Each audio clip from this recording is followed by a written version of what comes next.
To the next series, we have the New York Knicks, 3 seed versus the 6 seed, the Detroit Pistons. Detroit Pistons turning it around after that disastrous season last season for Monty Williams.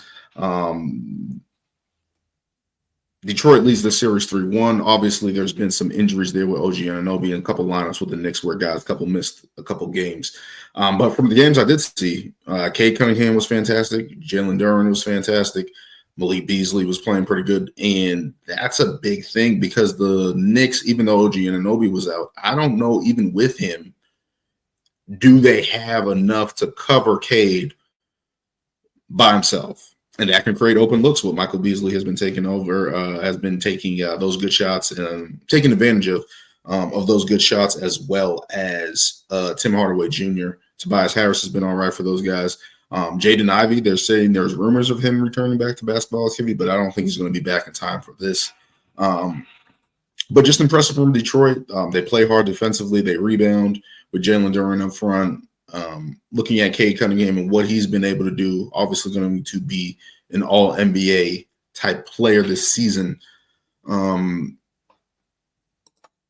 looking at it from the Knicks side, we got to give them the benefit of the doubt here. I got the Knicks in 6. And I think the Pistons can win the series, but I'm going to go with the Knicks because I think they have enough guys they can call upon. Mikal Bridges, OG Anunoby, McBride off the bench. Josh Hart is going to be able to put some effort in there. Karl Anthony Towns, I think, is going to have a pretty good series. And Jalen Brunson is just going to be able to get to the rim. And it's just tough because I don't know if there's enough creators on the side of the ball for the Detroit Pistons to upset the Knicks. And that's where I'm leaning because I think the Knicks, they're going to get enough shots. Even though their defense hasn't been the best this season, I still think they're going to be able to get enough shots over the Detroit Pistons. Even the Detroit Pistons have been playing fantastic.